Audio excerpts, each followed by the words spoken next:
I've read and studied what is known, and I can tell you this. Ghost bears fight almost constantly among themselves. They fight for territory, for mates, for dominance, for food. But they fight for cause, not sport. And they almost never fight to the death, or even to the point of severe injury. Once a bear has proven his or her superior strength, the other bear prostrates itself in a show of submission, and the bears each go their own way. Trial of Chaos, page 131, by J. Stephen York. The galaxy is a dangerous place, and not just for those who had the displeasure of meeting Malvina Hazen. There are a million different ways that humans can meet an unfortunate, unplanned ending across the inner sphere and periphery. It's only through sheer scale do many very dangerous paths off the mortal coil go unmentioned. After all, it's much more dramatic to cover the drama of an invasion of one great house into another than it is to discuss why so many people who wander into the nearby jungle don't come back. With one notable exception, sentient and intelligent aliens haven't made their existence known in the BattleTech universe. The avian-based Tatate, which technically exist in canon, though most people in-universe don't know they do, are an outlier that underlines that for most of humanity, significant intelligence and reasoning are exclusive to people. Dreams of encountering intelligent alien species have been left in the realm of in-universe science fiction holovids and old wives' tales on distant planets on the edge of civilization. Stepping out of the universe for a moment, the game's developers are on record stating that if there were intelligent aliens with superior technology to mankind, they either don't know of humanity's presence or have made the choice to avoid humans entirely. That's probably for the best. While most can accept this and quickly move on to discussions of big stompy mechs and interstellar politics, that doesn't mean the galaxy is devoid of life. Very quickly, the humans who spread out across the stars following the invention of the Kearney-Fuchida jump drives discovered that life was the rule rather than the exception on planets that could sustain human life. Flora and fauna were plentiful, sometimes very distinct from anything found on Terra due to their independent evolutionary paths and environmental conditions. Some of these plants and creatures ended up being hostile toward humans and other non-native life introduced to these new planets. That understates it a bit, so let me try it again. Some of these plants and creatures were incredibly, painfully, and horrifyingly hostile toward humans and other introduced life. Some of these species are fairly well documented, while others show up in scant military and scientific reports from missions in the distant past. Some of these have become local legends and rumors peddled by xenobiologists who are considered crackpots. A good example of an alien species that left an impression was reported by the 82nd Mechanized Infantry SLDF Division, headed up by a Major General named Enrico Martellini. The 82nd was stationed on Manova, a planet deep within the Free Worlds League territory. The planet is well known for its dense rainforest biomes and a plethora of indigenous plant and animal life. None of this would be worth noting except that reports of unusual damage to equipment began to pile up outside of expected logistics wear and tear. Reports showed that metallic components and equipment were being damaged by what looked like acidic substances. While it could have been sabotage or just reckless vandalism, it turned out that the equipment was returning from the jungle damaged outside of any opportunity for such nonsense. After an investigation, it was learned that it was a species of arthropod that secreted acid as a way to pre-digest metal for consumption.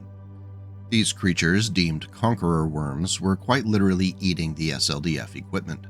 The issue was compounded by the fact that often the damage was hard to identify until a mech, tank, or other vehicle was already infested with the worms. The 82nd's base, Fort Thompson, became a hub for many partially disabled or flat-out destroyed battlemechs and other equipment thanks to the worms' insatiable eating habits.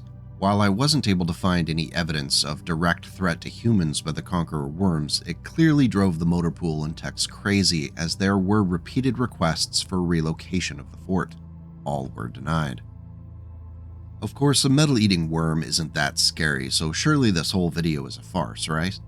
Perhaps we need something with a few more claws and teeth. The term megasaur applies to a wide range of different reptile and reptile-like creatures found across many worlds of the inner sphere and periphery. Because it's a large umbrella category, the temperament, aggressiveness, and primary food source for a megasaur can vary.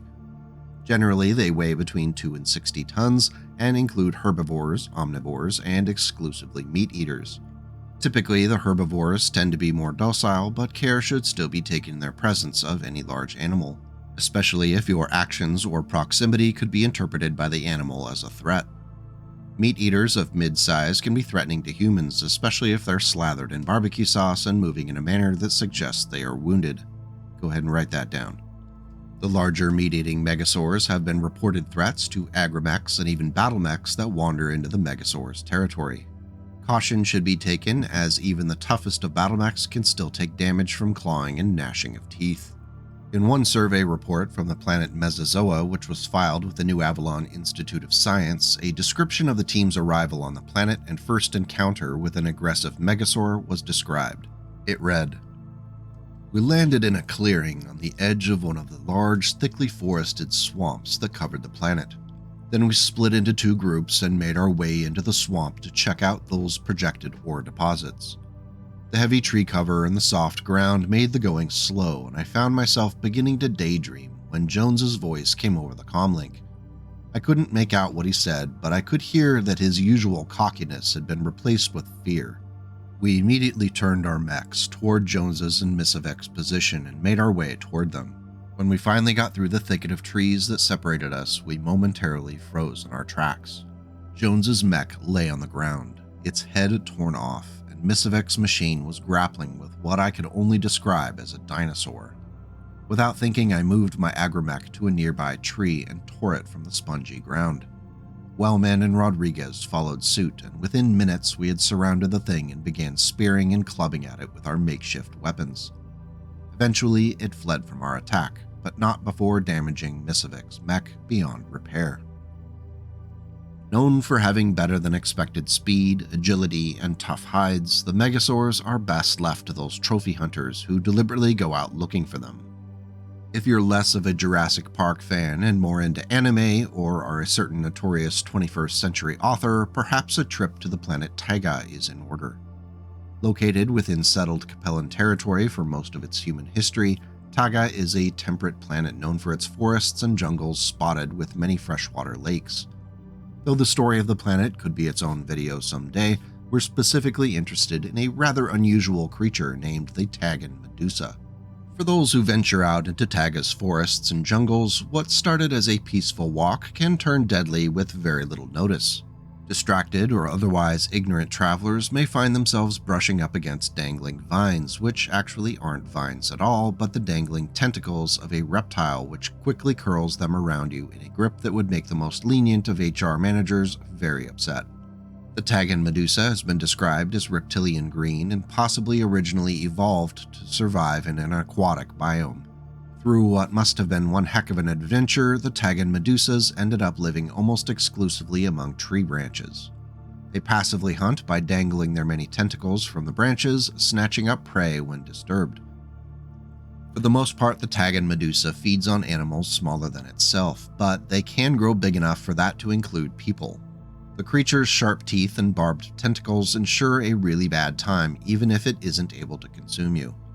Thankfully, there are ways to spot the creature, which tends to try and conceal itself among the mosses and leaves of the host tree. One of the major giveaways is the pile of bones and partially consumed animals, which tend to accumulate at the base of the tree. It's not a guarantee, as the Medusa will occasionally move to a new spot. Either way, travel Taiga's forests with caution. Now, if you think that avoiding the forests and jungles of the alien worlds will keep you out of harm's way, you're sadly mistaken. Among the various weather-related issues of traveling the deserts of the world Marknik within the Taurian Concordat and later the Calderon Protectorate lives a species of flying creature similar to Terra's locust. These insects live within their planet's drier biomes and are well known for hunting out water and substances which contain water in large swarms. The similarities to the Terran locust begin to fail when you get to the creature's tail, which is described as a curving protuberance ending in a hollow point stinger, which is used by the animal to collect water. Unlike some of the predator animals we've already discussed, the leech locust is a sucker of opportunity. Travelers near these swarms are often ignored by the insect if there are more readily available supplies of water, such as with lakes, ponds, and oases. The issues arise if someone encounters a swarm when they are the best source of liquid. An individual may be able to swat away the occasional locust, but when a swarm of thousands of them descend upon the target, well, you're going to have a pretty bad time. There are reports sourced from local miners on Marknik that these leech locust swarms can overwhelm a living creature in their path and leave them looking like an ancient Egyptian mummy after 3,000 years of chilling in the desert. Deaths in these swarming attacks can occur in less than a minute, or drag on if the number of locusts has not reached a critical mass. Perhaps a solution could be found in the introduction of a large, super-aggressive toad which could eat the locusts. We can ask the Australians for advice on how that goes. So far we've covered creatures which are largely trap hunters or territorial in their aggressiveness. I think we need to up the terror here by discussing a creature which is not only incredibly dangerous to humans but also has a tendency to spread. In fact, the infamous Krana can be found across wide swaths of settled human space thanks to its unique life cycle and ability to survive in a variety of biomes. Many believe this scuttling beetle-like creature originated on the planet Eadeh and spread by piggybacking on human space vessels. Due to its bad reputation and possible financial liabilities involved, others claim the beast originated elsewhere. The Krana are known for being incredibly aggressive toward other animals, even humans, which are much larger than themselves. This is because they employ swarming and have a venomous bite which leaves the victim paralyzed.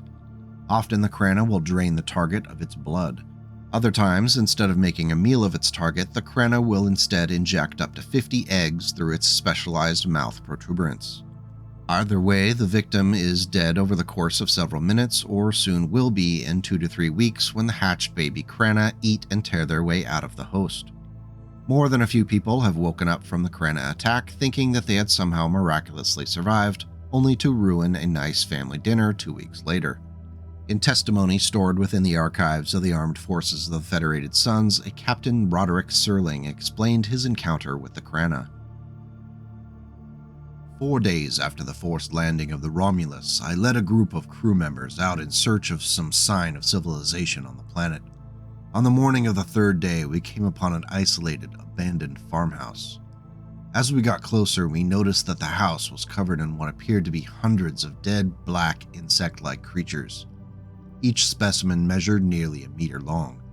All were covered in thick, bony scales and had large claws and tube-like mouths. Despite the disturbing appearance of these creatures, we entered the house, where we found no signs of recent habitation.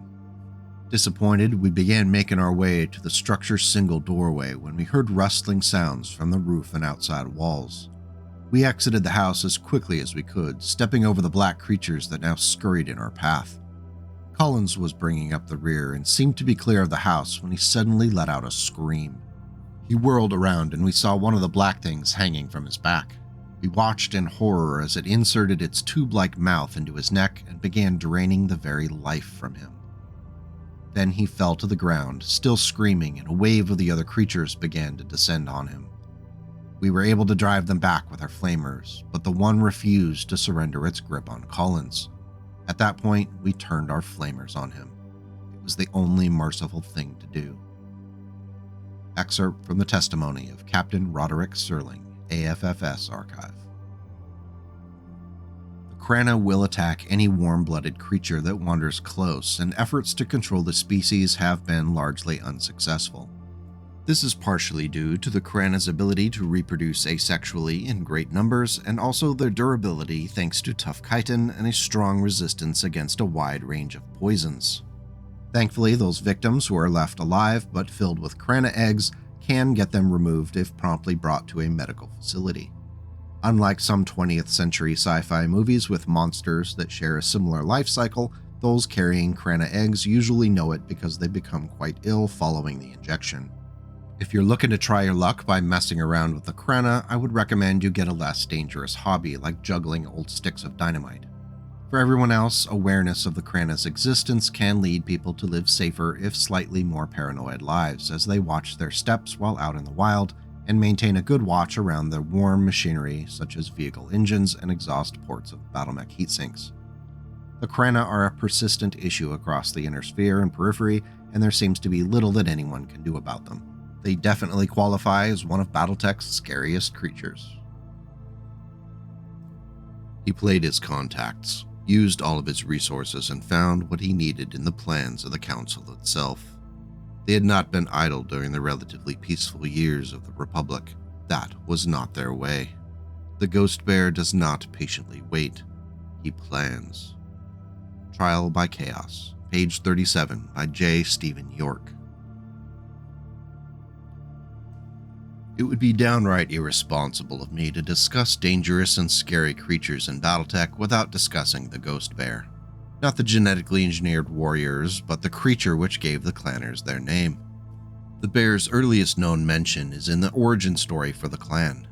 In the tale, Hans Ole Jorgensen and Sandra Seng discover that Nicholas Kerensky intended to end their marriage and separate them into different clans during the formation of his new social order. Instead of following this directive, Jorgensen and Seng made the choice to march together out into the Arctic wilderness of Strenamekti without a plan to return. Sure enough, supplies ran short as the pair traveled further and further into the icy and wind-swept terrain. Their chances of survival dwindled until they stumbled upon a cave in the mountains where they could at least find partial refuge until the cold would take them. Instead of slipping into that permanent sleep, the pair were set upon by a gigantic bear-like creature which stood up to 5 meters tall and weighed at least 800 kilograms. Instead of cowering or fleeing deeper into the cave, Jorgensen and Seng stood their ground and challenged the intruder head-on. When the Ghost Bear roared a challenge at the two warriors, they returned it with as much ferocity as they could muster with the last of their energy. The story claims that instead of attacking and quickly consuming the pair of nearly frozen humans, the Ghost Bear curled around them, preventing their deaths with its own warmth. Seemingly accepted into the bear's pack, Jorgensen and Seng were kept alive by a family of the ferocious-looking bears. When they returned to the settlement, everyone had given them up for dead, but they brought with them the experience and fierce determination to stay together no matter what. Nicholas Kerensky was so moved by their tale that he allowed them to stay together and form a new clan. That clan's name was Hell's Horses.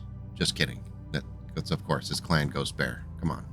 While this is a nice story and tells us a little bit about the ideals that Clan Ghost Bear carried with them since the founding, it doesn't paint an over-ferocious or scary picture of our friend the Ghost Bear. That of course is saved for later, as anyone who has any interactions with the Ghost Bear warrior caste can point out. Many of the warriors bear the scars received while out on ritualistic hunts for the legendary creature. The clawing, as it was called, originally required a return to Strenamekti to hunt the bear on its home turf. Later, following the moving of the entire clan into the Inner Sphere, embryos of the Ghost Bear were carried with them and seeded onto select planets in what would later become the Rosselhog Dominion. After populations were firmly established, a few warriors each year were chosen based upon their codex accomplishments and character to hunt the Ghost Bear. In Chapter 9 of Trial by Chaos, Galaxy Commander Isis Becker describes the trial and how difficult it is to believe that Jorgensen and Seng were able to survive their ordeal, as many warriors who ventured out to fight on their own end up horribly injured or never return at all. On page 131, we do learn more about the danger of the Ghost Bear when Becker writes, "Every year, new hunting parties set out on the clawing. Less than half return, and less than half of those are successful. And yet, as I consider it, even that is too many. That one warrior might best such a bear as possible, that two might in a day is barely credible, that 1 in 1,000 might do it throughout the march of history, that I can also believe. But a quarter, even one success per year seems too many." The Galaxy Commander considers the 25% success rate at the clawing trials to be very questionable. The implication is that some warriors might be using unethical or dishonorable tactics and tools to kill the Ghost Bears. The thoughts disturb him so greatly that he feels sickened. Continuing on with his writing, Becker discloses that he once had an opportunity to participate in the clawing, but ended up outranked by another warrior from his Sibco, one Ivan Gerdell. Becker sings the warrior's praises as a skilled and courageous warrior. Finally, he discloses that Gerdell did not return from the hunt. A WolfNet archive file described the clawing ritual on Strenamekti in some detail. This included a party base camp, the fair use of hunting dogs, and a firm 1-month time limit where any warriors who had not yet returned with the carcass of a ghost bear are left behind to die in the wilds. This document states that the clawing success rate is less than 40%, but this isn't the survival rate. Some warriors never find a bear or end up being unable to achieve a kill if they do. Interestingly, the document also points out that this trial of combat with a huge ghost bear has resulted in a larger than expected number of elementals rising higher into the clan ranks. I suppose it makes sense that an elemental would do better against a ghost bear than an aerospace pilot or a mech warrior would. So while most people aren't likely to encounter a ghost bear unless going out and looking for it, it still qualifies as a fearsome and scary creature. After all, if it eats clan warriors, it must be pretty ornery. After we dropped onto the planet, we set up a camp and suited up to go out and get to work. The heavy forests made mechs, and just about any other vehicle for that matter, useless, so we set out on foot to track down the scattered guerrilla resistance in the world. 10 weeks later, we had pretty much finished the job. We were all feeling pretty smug and satisfied with ourselves when it happened. I remember we were sitting around a fire under a large tree, passing around a bottle of Arcturian Blitz someone had saved for a special occasion, when a bunch of the damned things dropped down from the branches. The next thing you know, half the squad's screaming and writhing on the ground, and rounds are flying everywhere. The things are no bigger than small dogs, but I've never seen anything crack open a man's skull faster. The lucky victims died quickly. A few others lingered on with those big gaping holes in the tops of their heads. We had to put them out of their misery. There was nothing else to do. "Trakazoi! Trakazoi!" our scouts shouted excitedly as they scooped up the dead things. They then stuck them on long sticks and began turning them over the fire. That's when the captain lost it. Excerpt from Danger is My Business, Memoirs of a Mercenary by Natalia Estrada, UTAP Press 3056. The account from this former mercenary is one of the more colorful of the bunch and highlights one of the more terrifying predatory creatures in the known universe. The Trakazoi, often referred to as brain eaters, are a species of incredibly dangerous creature which originated from a world named Eadeh, which is found within House Davion territory near the Periphery. These creatures have been described as looking similar to canines with exaggerated claws and teeth, as well as depicted with more simian features. Regardless, when you run into one, you'll probably be too scared and too busy running away to pull out a sketch pad for an accurate rendition. The Trakazoi make a practice of dropping down from the trees, where they spend most of their time, onto their prey, which is usually large primates and the occasional human who doesn't keep his or her head on a swivel. After leaping upon the prey, the Trakazoi will very quickly use its powerful claws to crack open the target's skull and consume what's inside. Attacks typically occur at night, and if for whatever reason that first ambush attack fails, the Trakazoi will typically flee rather than risk a direct confrontation with a prepared foe. When the earliest explorers of Eadeh were taking survey data and cataloging the planet's native flora and fauna, a lack of care resulted in Trakazoi sneaking into the dropships and staying hidden for the duration of the jumpship travel. The consequence of this is that now the Trakazoi can be encountered on dozens of worlds near Eadeh. And here you were thinking that the Taurians were dangerous. Now before we wrap things up, I do want to give 2 honorary prizes. The first isn't technically a creature, but a place where there are plenty of dangerous creatures, which made for an interesting vacation experience. Way out in the Periphery, beyond Lyran territory, there is a planet called Hunter's Paradise. It's a little on the nose for a name, but that's marketing for you. As one might expect from the name, this planet was well known during the height of the Star League as the place to go if you wanted to hunt exotic creatures in a largely unblemished environment. If one was hoping for a remote vacation far from the hustle and bustle of the inner sphere, you would be hard-pressed to find a better planet this far away. It was reported to have beautiful blue skies, a sweet and clean atmosphere, and all sorts of predatory creatures that were eager to get the opportunity to get a taste for you. Over the years, Hunter's Paradise built up a thriving tourist economy. It was marketed as a big game hunter's dream come true. There were attempts early on to build a terrestrial settlement, but when that failed, investors in the scheme built an orbital space station instead. From there, guests could make short excursions down to the surface where they could live out their fantasies of hunting down megasaurs and all sorts of other alien creatures. Some extremely wealthy hunters even used their own battle mechs in the hunts. The planet's rich population of predator animals was such a boon that many were caught and shipped to zoos across the inner sphere. There's a great opportunity here for a Shrapnel story that could have one of these transport dropships do a less than stellar job in securing the animals for the journey. The entire venture collapsed along with the Star League and the start of the First Succession War. For some reason, long jump ship journeys into the Periphery proved to be increasingly dangerous, and for many years the planet was forgotten. The animals and plants on the surface continued on as humanity tore itself to shreds.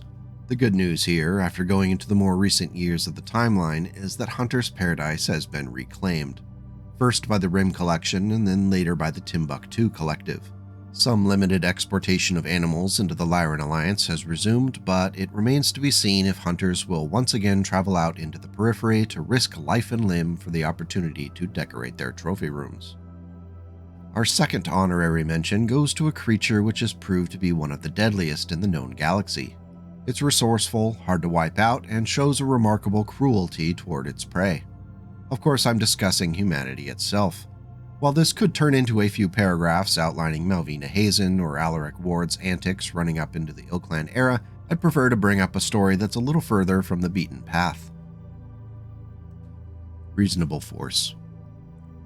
I'll gladly tell you what happened to us, brother. We landed on the planet Trentwash 2, near what looked like the remains of a city.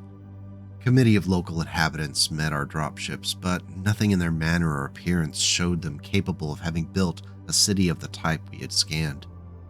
Their technology seemed simple, almost barbaric. We didn't feel threatened at all. Their leader, Northup, told us that his people had lived there for 300 years. They were descendants of a Rimworld's colony established by Cynthia Amaris, the mother of the most heinous murderer of all time. They seemed proud of their ties to the inner sphere. That was when we realized that they had not been in contact with anyone for 3 centuries. That first night around a campfire, we told Northup and his people what had befallen Stefan Amaris and the Star League. We also told them of our order and our holy mission. They listened intently, asked a few questions, and left. We thought nothing of it. The next night, more than 100 of them attempted to seize our vessel, 15 making it aboard. Some carried antique weapons of vintage precision, and in many cases the fighting was hand-to-hand. Our crew of 20 had only 3 survivors. As the senior adept, I failed in what the will of Blake would have demanded. I felt so sorry for those who had fallen, my friends, that I turned our ship's weapons on their aged city and on them. When we left, I knew that only a handful survived. The city from the past was burning. I accept whatever punishment the Order wishes to levy against me for my stupid act of violence. I took more than lives. I destroyed a link to the past, and I did it in the name of peace. Excerpt from ROM Investigation 22031J. Transcript of report by Adept Antonian Nakaj, Explorer Corps Vessel Divine Providence, regarding incident on Trentwash 2, beyond the Elysian Field, November 2973. While the old adage that there are only 2 reliable expectations in life, death and taxes, remains true even in the distant future, the form that death will take can vary in terrifyingly creative ways. Be it chomped, poisoned, mauled, or subject to a petty political disagreement, there are a million ways that creatures can ruin your entire day in the BattleTech universe. If you enjoyed this video and want to see more like it, let me know in the comments, and don't forget to hit that like and subscribe button. That way you're much more likely to see my nonsense in the future. With YouTube's new focus elsewhere, directly supporting the channels you want to keep seeing in the future is all the more important. Even a small amount each month can make a big difference as this grand experience in BattleTech content creation goes into its 5th year. Becoming a YouTube channel member or supporting on Ko-fi means a lot, and I promise I'll keep doing my best to produce high-quality content moving forward. Thanks again for coming by today. Hope you have a great week. Please go out and make the world a slightly better place today and tomorrow.